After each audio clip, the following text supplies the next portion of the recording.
All right, Bills did what many thought was impossible, slaying the mighty Baltimore Ravens in the divisional round and advanced to the AFC Championship 27-25. I'm Kevin Carroll. Welcome to the Buffalo End Zone podcast, everyone. Andy Young from a snowy Highmark Stadium. Kevin, I told you I'd have to convince you last week that the Bills could slay the Ravens. They were able to do just that. Wasn't pretty at times, but the defense really stepped up in a big way to get the job done for the Bills and vault them to one win away from the Super Bowl. Pretty incredible, Andy. When you look at this game as a whole, we always talk about the battle of turnovers. It's hard for me to even think that the Ravens had a chance in this one when the Bills won the turnover ratio. 3 on their side. The Bills offense did not turn the ball over at all. But it also took away some possessions from the Ravens. I think the Bills ultimately put up 10 points off of turnovers in this. Of course, it comes down to late in the game, should the Bills go for the touchdown or kick the field goal to go up 8? They kicked the field goal to go up 8. Of course, the Ravens march right down the field. But no, the writing's on the wall this year, Andy, a team of destiny. Sure, it's the snow. Sure, it's Mother Nature playing a role. Mark Andrews, a game I'm sure he's going to want to forget, doesn't catch the 2-point conversion and secure it, falling into the end zone. Onside kick. Bills get it. And here we go. Off to Kansas City. Round 2 with the Kansas City Chiefs coming up on Sunday.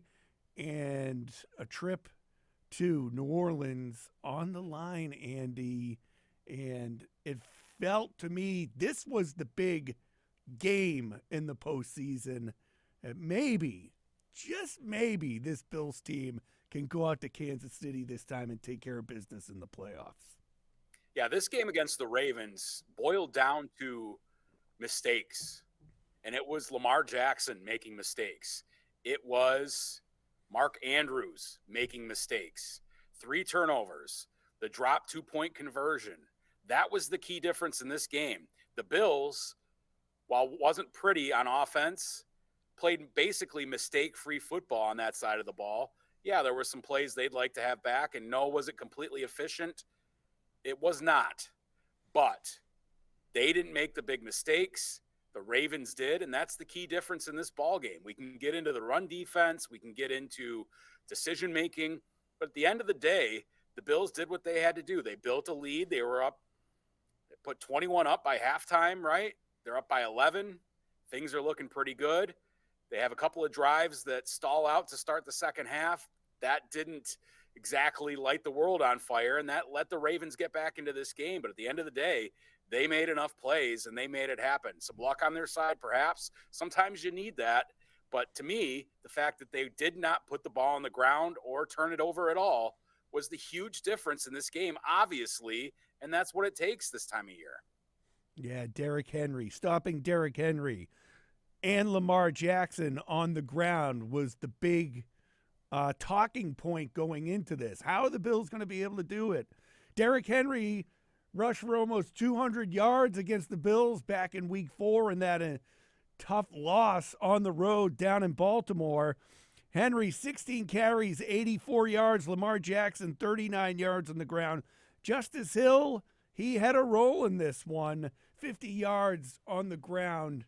But Andy, when it came down to it early, they were able to get the stops when they needed to and get the turnovers. And that helped in a huge way. Derrick Henry held under 100 yards on the ground on a field that was snowy. It looked icy on TV at times. He ended up getting his, Derrick Henry, with 1 touchdown late in the game, and that's when it looked like things were starting to turn and maybe this game was going to slip away from the Bills. But they were able to step up and got a little help. I thought the defensive game plan on slowing Henry down and Lamar worked really well. You would have loved to have seen them get to Lamar a little bit more.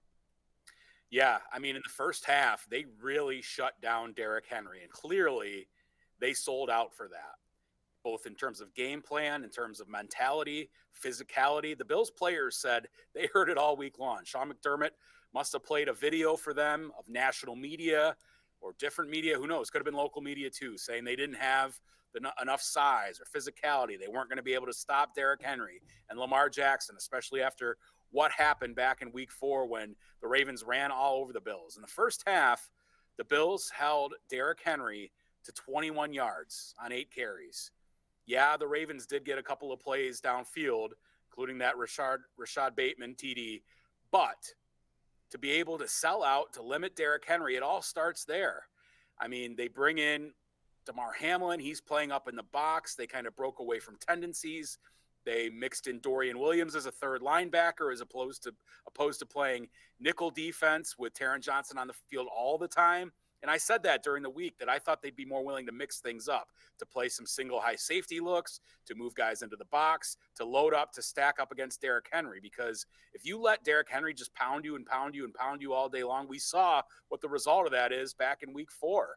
So for them to be able to do that in the first half and really limit that and kind of frustrate Lamar Jackson, he seemed uncomfortable. Yeah, he ends up putting up 250 yards or whatever it was. And yeah, he had some runs in this game, but he never seemed completely comfortable like he did in that first go around and like he has throughout much of the back half of this season for the Ravens. So kudos to the Bills players, kudos to the game plan. Of course, you'd hate to see that thing get away and at the end there, but you know what? They did enough, and that's all that matters at this time of year.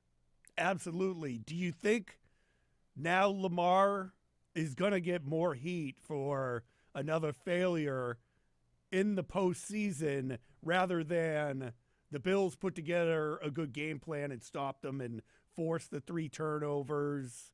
Or do you think, like, nationally speaking, this all comes down to, well, that's Lamar failing in the postseason once again, not giving the Bills the credit they deserve?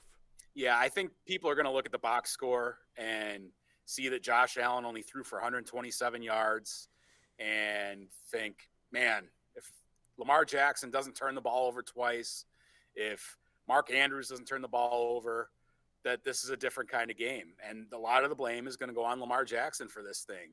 And he had him right back in the game at the very end there. So Right.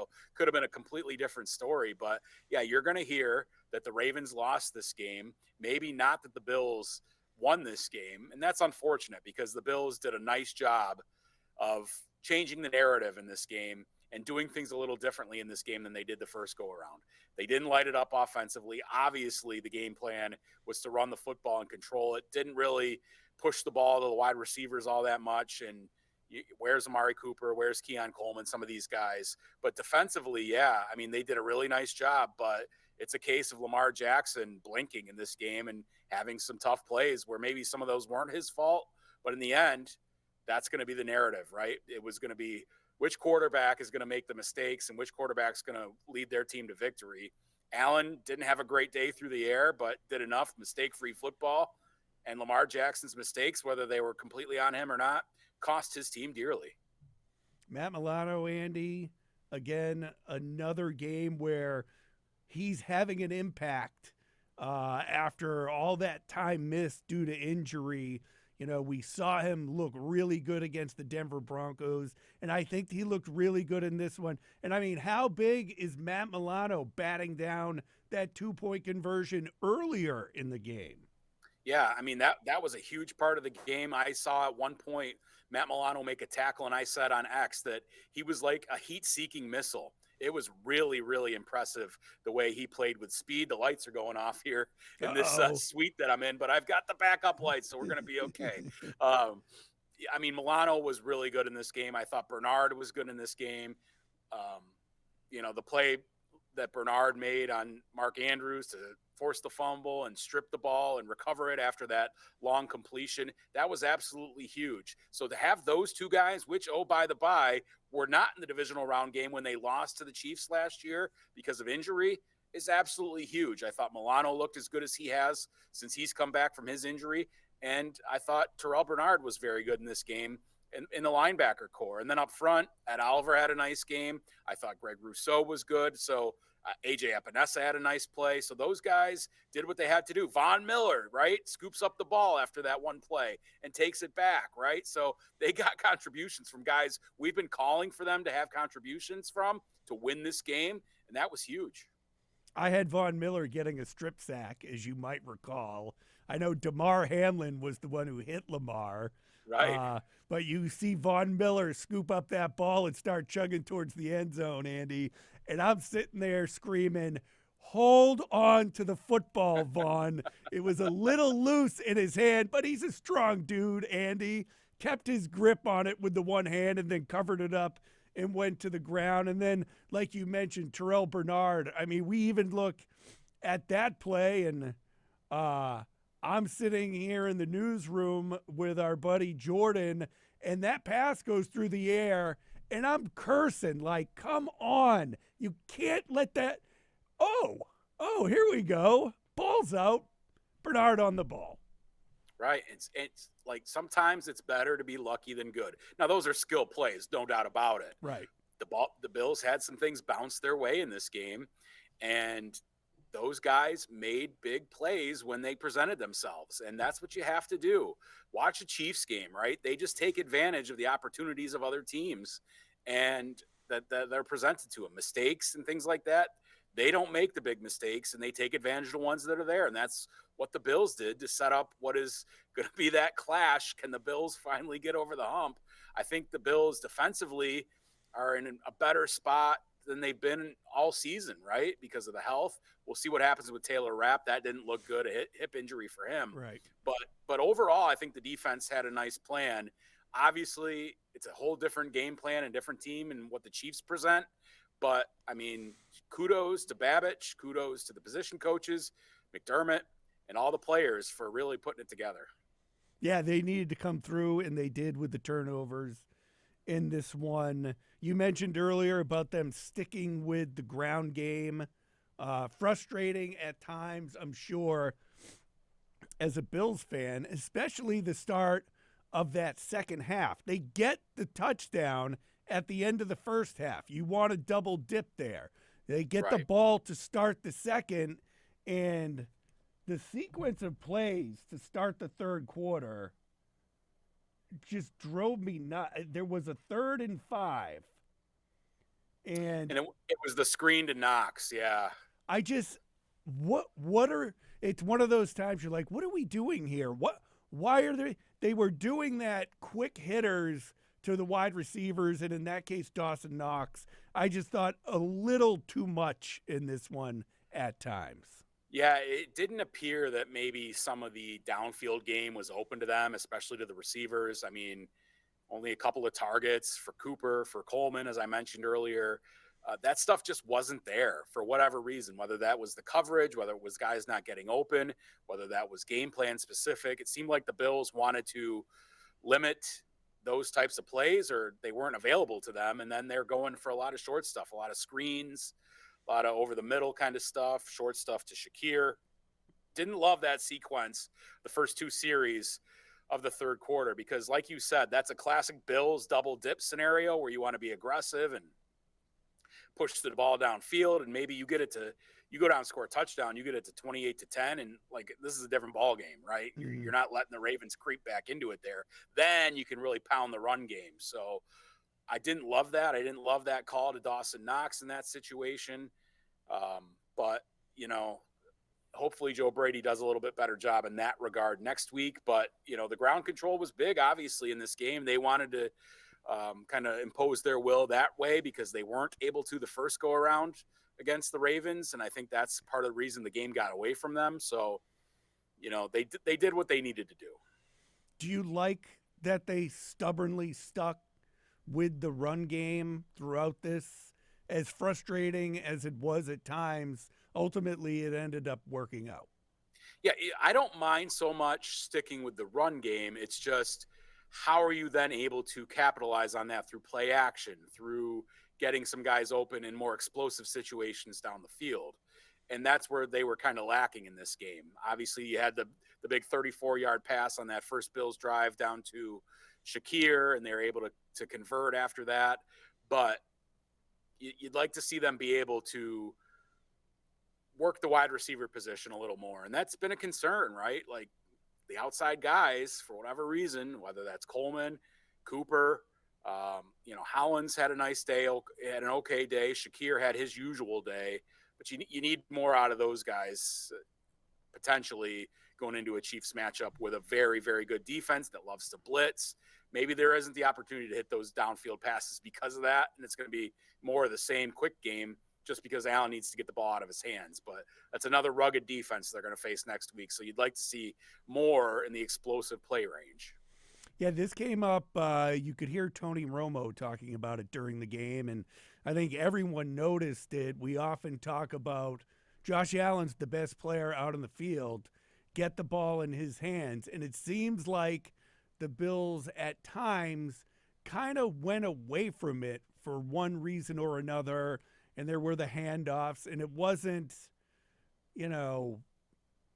what we're used to in the playoffs when it comes to Josh Allen and him using his legs more. Yeah, that was strange. They used his legs a little bit. Obviously, he had the two rushing touchdowns where they used his legs, and it was concerning was late in the game there when they get down there and they end up having to kick the field goal and they don't get in when they have it down at the 2 and the 3 yard line. And that's problematic, right? Normally you think, that's money. Josh is going to find a way to get in, and they don't there. So, they didn't run a lot of design stuff. They didn't need to, right? I think when you get up 11 points, the inclination is to take the air out of the ball a little bit and to have James Cook go off, and maybe he breaks one, which he often does, right? That just kind of didn't happen. Game script didn't go exactly how they'd like it to in the second half, but yeah, there's some meat on the bone and some things left to be desired about the offensive performance in the second half. Yeah, and you even had Josh Allen almost going retro Josh Allen on that run where ultimately they kicked the field goal, where he ended up with his back to the goal line and looked like he was looking for someone to lateral the ball to, a la younger Josh, classic Josh. Yeah, I didn't even see that, because being in the press box, I didn't see the replay of that, so I didn't notice that. I was probably writing notes down, so right. When you said that on the post-game show, I'm like, oh boy, that's not a good thing, right? But he did it against the Niners, and everybody loved it, right? Right, but I mean, ultimately, he turns with his back to the goal line, and he puts the ball, right at his chest. Right. And you're sitting there watching it like, oh my God, no, do not do this here. Yeah. I mean, ultimately they kicked the field goal, which I thought was the right thing to do. You go back and forth in that situation, but you made it an 8-point game, and that's why you're safe with an 8-point game, because a 2-point conversion, Andy, is not something that's a lock in the NFL. Yeah, I mean, the interesting part about that whole scenario is the Ravens went down and scored so quickly. The Bills were going to have a minute and a half or more with the ball potentially to go down and try to score themselves and a couple of timeouts left over. So, and yet you're fairly confident in that situation that maybe they can get into field goal range, and then you got to put it on the shoulders of Tyler Bass. I thought the field goal there was the right call. I'm interested to see, I haven't seen it yet, what the win probabilities would say and the analytics say on whether you should go there or kick the field goal. I thought it was the right move because if you don't get it, you're in danger of losing the game. If you do get it, or if you do kick the field goal, the worst that can happen is overtime. Now, typically they'd say do the thing that's going to win you the game, but the way that the Bills had just gotten stopped on a couple of straight plays at the 2 and 3 yard line told you maybe they're not going to be able to get this so easily. So in that case, to me, the field goal is the right move. Yep. Turned out to be the right call. At the time, I thought it was the right call. And is Bills Mafia going to start donating to what's Mark Andrews' charity? Yeah, Mark Andrews' charity now for he had a drop earlier in the game, the fumble, and then the drop on the 2-point conversion. So I'm sure something will be in the works for Mark Andrews. Yeah, man, he's a really good player. Yeah. I've liked watching him over the years. Just one of those really good, reliable, old school kind of tight ends ever since he came out of Oklahoma. And to see him uncharacteristically make those mistakes in this game was tough just to watch from a human perspective. I mean, Bills fans loved it, right? But Right. I mean, you just don't expect that from a guy like Mark Andrews, who's been so good throughout his career. Yeah, and I mean, he's not the only one. You didn't see many mishandled balls by the Bills, but you did see a number of drops by Ravens pass catchers throughout the game. I think The bad likely snap had one too. too. Yeah, so um, it just the Bills were prepared. They proved to be the better team in this, and so they're the ones advancing. And as we said going up to it, the Bills are the home team in the higher seed for a reason. They were the better team throughout the season, despite all the hype surrounding Baltimore and their unstoppable offense going into this game. And now there'll be another challenge with the Chiefs in Mahomes, in Kelsey, and everything else that comes with another AFC Championship game being held out in KC. Yeah, I mean, this is what everybody wanted to see. Of course, Bills fans would love to have that game at home. This is the final game here for the season in 2024/25. 10-0 at home between the regular season and the playoffs. But hey, you got to go to KC where you have won before, right? You've beaten the Chiefs many times in the regular season, but you haven't gotten it done in the postseason. So this is a chance to vanquish all those demons, to write a new chapter, to do something special and prove that this team, this organization is a winner. Like, they've heard all year about the Bills taking a step back. I was one who thought they could take a step back. I had the Jets winning the AFC East. I thought the Bills would still be good and would compete for the playoffs and probably get into the playoffs, but I thought they might take a step back this year.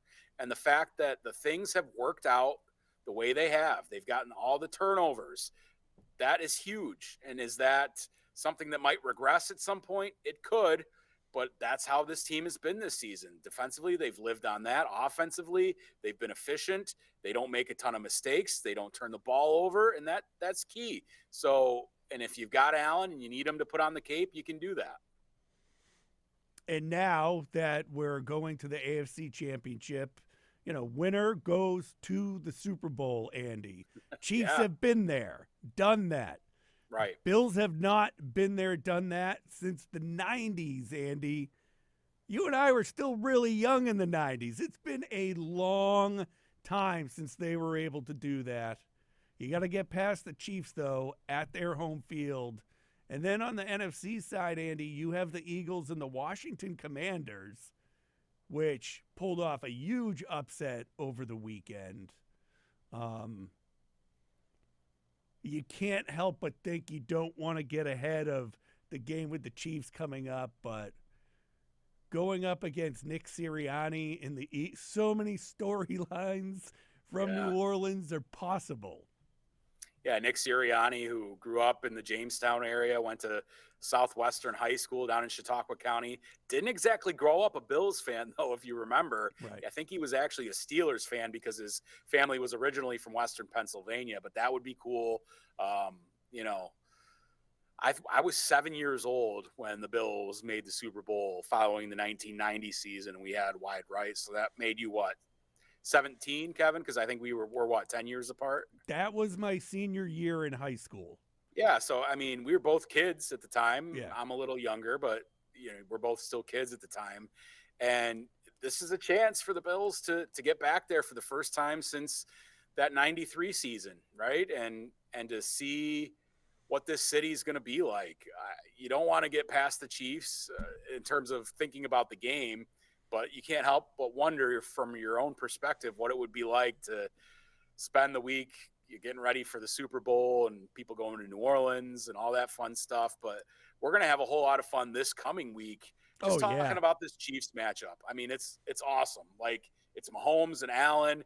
They've put on incredible games. You had the game earlier this year that Josh Allen scores that late touchdown, and Jim Nantz announces it as the play of the year in the NFL. Of course, you've got 13 seconds. You've got last season's playoff game, the Tyler Bass field goal miss. You've got the AFC Championship game from 2020 when you saw Diggs standing there at the end with the confetti flying and thinking, this could have been us. So, I mean, this is what it's all about. Andy Reid against his protege and Sean McDermott. I mean, it's just awesome for a trip to the Super Bowl. For the Bills to exercise those demons and to have to go to Arrowhead and make it happen. If they do it, it's really poetic. If they don't, it's another case of what could have been, and can they ever get over the hump? Stevie Johnson, our buddy, former Bills wide receiver, joked around at the beginning of the season with us that the NFL is in fact scripted. Well, if it is, this is the Bills run. This is the Bills. You had to get by big bad Baltimore. You have to get by the big bad Chiefs. And then, you get your shot at finally bringing Lombardi to Buffalo. Yeah, I mean, what more can you ask for? You put yourself in a position to have a chance to win the Lamar Hunt Trophy, right? Which is named for the Chiefs founder of all people, and end that streak of Kansas City Super Bowls. And you're still the only team to get there 4 straight years. You don't want the Chiefs to win it 3 straight years. And just for this city to have this opportunity to be here again, and to have the chance for this team that's been so downtrodden for most of its history to be in this spot, it's awesome. And we'll see what happens as far as next Sunday goes in Arrowhead. But hey, they've got a puncher's chance because they put themselves in the position to have this opportunity. Late game as well, another 6:30 start. Andy and I will have more as we ramp up to the AFC Championship on Wednesday with our middle of the week Buffalo End Zone podcast. Exciting. No locker cleanout just yet. Keep advancing. Win in advance. That's what it's all about right now. So we get to talk AFC Championship again. And Andy, before we go, really different feeling with this AFC Championship game coming up. I mean, the Bills were a monster during that COVID season, but you just felt that it was cool to get to the AFC Championship no matter what happens. I don't think that's the feeling anymore. No, I mean, for 3-4 years, it's been Super Bowl or bust, really ever since that 2020 season. And then you got 13 seconds and they come in as the Super Bowl favorites the next year, and they just not able to get over that hump. But now, I mean, this is what it's all about, right? This is Sean McDermott's legacy. This is Josh Allen's legacy. It's huge, right? And there's going to be a lot of discussions if they don't get the job done about can they get the job done. And that's for another place, but that's all that talk's going to be out here this week as far as can the Bills win in the big spot, because the Chiefs have proven time and time again, no matter how poor their offense seems or how choppy it seems for them, Mahomes and Kelsey and Chris Jones and Karlaftis and McDuffie, they make the big plays when it matters, and they can win the close games. Can the Bills do that against the NFL's gold standard? It's just fascinating. All right, we'll catch our breath. It's going to be a long week as everyone gets geared up for this big game. Like I said, Andy and I will be back with you on Wednesday for another Buffalo End Zone podcast. As always, everyone, thanks for joining us.